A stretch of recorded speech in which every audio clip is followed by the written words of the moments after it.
क्योंकि व्यास जी ने एक व्यंग शब्द लगाया मेरे साथ, तो शशि भैया मेरी अपनी एक सोच है कि अगर आप शरद जोशी और हरिशंकर परसाई की परंपरा को आगे बढ़ा रहे हैं तो अपने आगे व्यंगकार लगाएं, अन्यथा आपको व्यंगकार लिखने का कोई फायदा नहीं है। 4 लाइन पढ़ता हूं, अपने मन की एक व्यंग की परिभाषा देता हूं, उसके बाद बिल्कुल चूंकि सब सुनाने वाले बैठे हैं, खाली एक व्यंग की परिभाषा देता हूं कि जन जन की पीड़ा जब तक संग नहीं होगी और चोरों की बारात नंग नितंग नहीं होगी और जिसको सुनकर अंतस्थल में द्वंद न हो, वो रचना कुछ भी हो सकती है पर व्यंग नहीं होगी। 2 लाइन पढ़ता हूं और फिर मैं कह रहा हूं कि देश का इतना बड़ा संचालक वाह कर रहा है तो इसका मतलब मैं शायद लिख रहा हूं कहीं। बहुत बड़े गीतकार, मैंने रामलीला ग्राउंड में बिल्कुल जब बच्चा था तब मैं पाठक जी को सुनता था।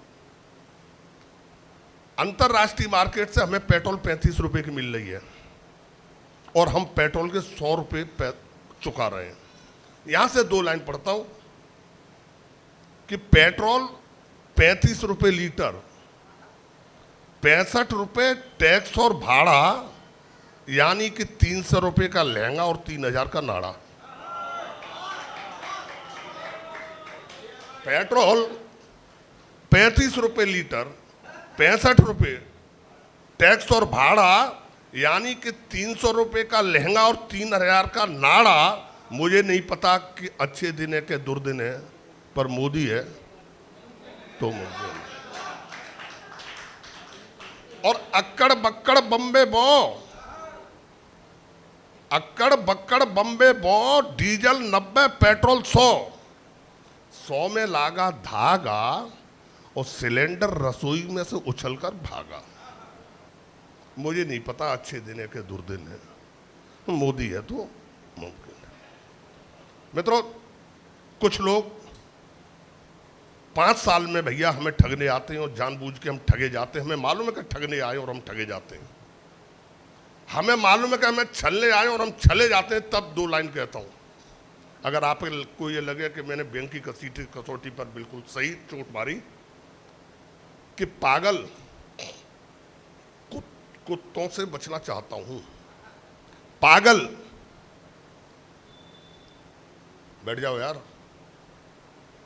पागल कुत्तों से बचना चाहता हूं, पर क्या करूं जब काट लेते हैं तब पहचान पाता हूं। पागल पागल कुत्तों से बचना चाहता हूं, पर क्या करूं जब काट लेते हैं तब पहचान पाता हूं। और एक व्यंग देखें कि उत्तर प्रदेश में विद्युत उत्पादन आश्चर्यजनक रूप से बढ़ा। उत्तर प्रदेश में विद्युत उत्पादन आश्चर्यजनक रूप से बढ़ा और इस समाचार को विद्युत मंत्री ने अखबार में मोमबत्ती की रोशनी में पढ़ा। उत्तर प्रदेश में विद्युत उत्पादन आश्चर्यजनक रूप से बढ़ा और इस समाचार को विद्युत मंत्री ने अखबार में मोमबत्ती की रोशनी में पढ़ा। और गलती मैं सामने वालों की नहीं बताता हूं, मंच पर जो खड़ा होता है वो ये सोचता है कि ये मुझे सुने, बात नहीं करें। तो अब मैं जिनसे इशारा कर रहा हूं वो एक छोटी सी 3 बंद की कविता पढ़ता हूं, एक जमूरे के माध्यम से बात करता हूं। मैं मदारी, मेरा जमूरा सड़क पर चादर ओढ़े लेटा, मैं जमूरे से कुछ प्रश्न करता हूं, जमूरा मेरे प्रश्नों का जवाब देता है। यहां से कविता शुरू होती है। 3 लोगों का खाका खींचता हूं, 3 लोगों के बारे में प्रश्न करता हूं। एक मेरे देश का नेता, एक मेरे देश का दरोगा और एक मेरे देश का कवि। यहां से बात शुरू करता हूं कि जमूरे के हाजी के इधर आ गया, इन्हें जानता है जानता हूं, पहचानता हूं, पूछूंगा बतलाएगा कि बतलाऊंगा कि ये नहीं सुबह से जो मौन है। अरे बोल जमूरे बोल, ये कौन है? बोले हजूर यही कलयुग है, यही द्वापुर है, यही त्रेता है और सच कहता हूं हजूर विदेशी टुकड़ों पर पलने वाला देसी नेता है। सच कहता हूं हजूर, विदेशी टुकड़ों पर पलने वाला देसी नेता के सुबह को मानवता, दोपहर को धर्म, शाम को राष्ट्र और रात को चरित्र खाता है। और कसम उस्ताद की हजूर, इसका चरित्र से नहीं कोई नाता है। कसम उस्ताद की हजूर, इसका चरित्र से नहीं कोई नाता है। और जिस रात यह गर्म गोश्त नहीं खाएगा, सच कहता हूं हजूर, उसी रात मर जाएगा। और इसके बेडरूम में कैद असंख्य अबलाओं की जवानियां हैं और मरघट में जलने वाली सैकड़ों लाशों के ऊपर लिखी इसी की कहानियां हैं। कि जमूरे के हाजी के कोतवाली में घुस गया कि उसे जानता हूं, पहचानता हूं, पूछूंगा बतलाएगा कि बतलाऊंगा कि वो कौन है। बोले हजूर, वो मेरे देश का दरोगा है और इसने मेरे देश की इज्जत को सैकड़ों बार भोगा है। और वैसे इसका नाम थानेदार है, लेकिन कसम उस्ताद की हजूर, इसका पर्यायवाची शब्द दलाल।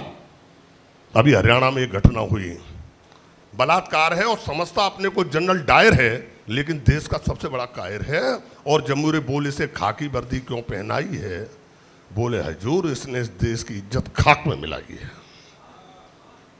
और जमूरे बोले से खाकी वर्दी क्यों पहनाई है? बोले हजूर, इसने इस देश की इज्जत खाक में मिलाई और कहीं पैसे लूटता और कहीं इसके हाथों पिटता पत्रकार है। और कसम उस्ताद की हजूर, इसको पाकर मेरी धरती माँ करती हाहाकार है कि जमूरे के हाजी के इधर आ गया, इन्हें जानता हूँ, पहचानता हूँ, पूछूंगा बतलाएगा कि बतलाऊंगा कि ये कौन है। बोले हजूर, ये मेरे देश का कवि है। वैसे तो मेरे देश में सच्चा कवि भूखों मरता है, लेकिन मजे मारता है वो जो मंच पर खड़े होकर चुटकुले गढ़ता है और मानवता और नैतिकता का उपदेश देना इसकी आदत खास है। लेकिन कसम उस्ताद की हजूर, मानवता और नैतिकता नहीं इसके पास है। लेकिन कसम उस्ताद की हजूर, मानवता और नैतिकता नहीं इसके पास। और सच्चे कवि की परिभाषा देखें कि ये रामायण है, ये सीता है, राम की सीता है, भावों में जीता है, दर्दों को पीता है और इसकी जान को बड़ा फजीता है और कर्तव्य निभाता है और इस टूटे हुए देश के इसका अटूट नाता है। और जिस दिन इसको अपने कर्तव्यों का ज्ञान नहीं होगा, सच कहता हूँ हजूर, संसार के नक्शे पर हिंदुस्तान नहीं होगा। संसार के नक्शे पर हिंदुस्तान